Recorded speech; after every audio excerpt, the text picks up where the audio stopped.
Veamos ahora cómo trabajar con matrices en PSAINT. Para esto tenemos que recordar que una matriz es un vector, nada más que en vez de ser de una dimensión, una matriz es un vector de dos dimensiones. Por eso también se denomina arreglos o vector bidimensional. Por lo tanto, el uso que le vamos a dar a las matrices en PSAINT va a ser exactamente igual que el que le damos a vectores, con el agregado de la segunda dimensión. Bien, entonces, ¿cómo definimos una matriz? Con la palabra reservada dimensión, seguida del nombre de la variable, en este caso es mat, y entre corchetes, ahora vamos a encerrar dos valores que representan la primera y la segunda dimensión. Recordemos que la primera dimensión hace referencia a lo que serían las filas de la matriz y la segunda dimensión a las columnas. En este caso también voy a utilizar la matriz para enviarla por parámetro a un procedimiento que cargue los datos de la matriz haciendo recorrido por filas. Y este procedimiento también va a necesitar la cantidad de filas y la cantidad de columnas. Bien, ¿qué va a hacer este procedimiento? Acá vemos la definición de los parámetros. El parámetro m, la matriz, lo voy a pasar por referencia, y cf y cc los voy a pasar por valor. En PSAINT, el método de sustitución por referencia y por valor es opcional aclararlo. Si no se pone nada, por defecto, los vectores, tanto vectores como matrices, van a pasar por referencia y el resto de las variables van a pasar por valor. De esta forma, acá estoy especificando concretamente que pase por referencia. Bien, entonces, ¿qué va a hacer este procedimiento?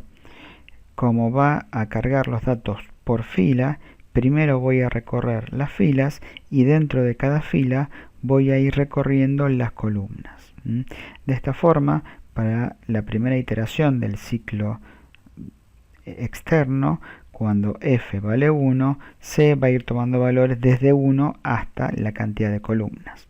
Es decir, que el primer dato se va a guardar en el elemento 1, 1, el segundo dato en el elemento 1, 2, el tercer dato en el elemento 1, 3, y así hasta llegar a completar todas las columnas de la misma fila.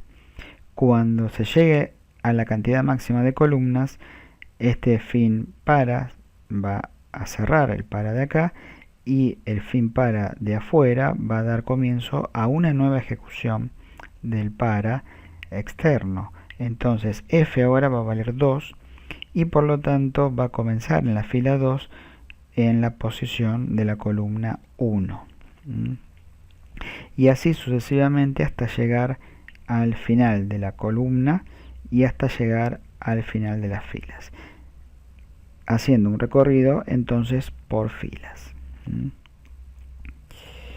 Bien, luego de cargar la matriz por fila, en este caso lo que voy a hacer es ir recorriendo toda la matriz y mostrar los elementos que están en toda la matriz. Entonces lo voy a mostrar indicando el índice de la fila y de la columna y el valor que está en esa matriz.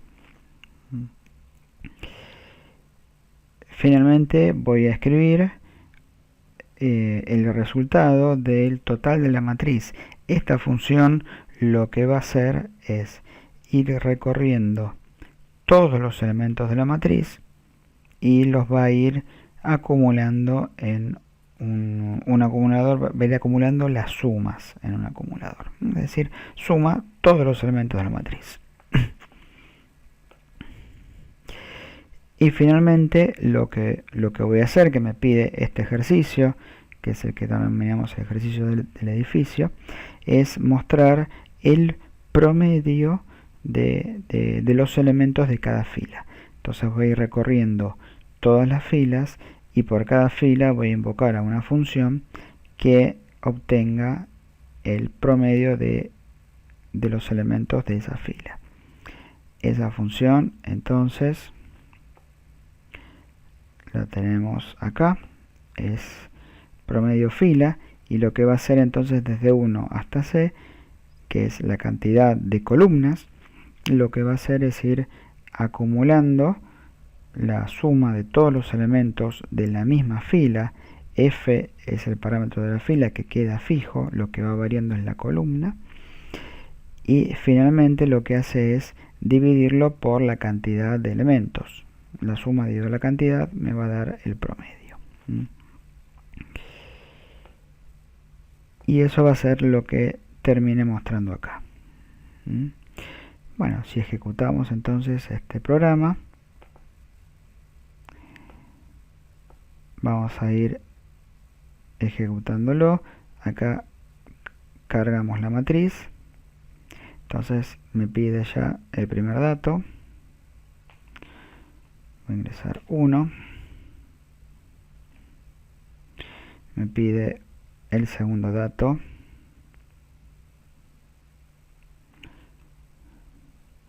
ingreso el 2, voy a seguir avanzando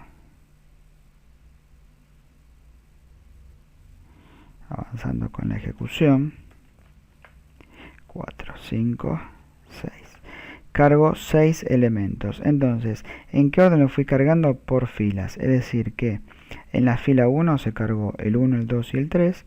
Y el elemento número 4 pasó a ser el elemento de la fila 2, columna 1. 4, 5, 6. El total ingresado, de todas las personas ingresadas durante el mes, fue de 21, es la suma de todos los elementos, y luego tenemos el promedio de la fila 1 y el promedio de la fila 2 mostrados en estos dos valores.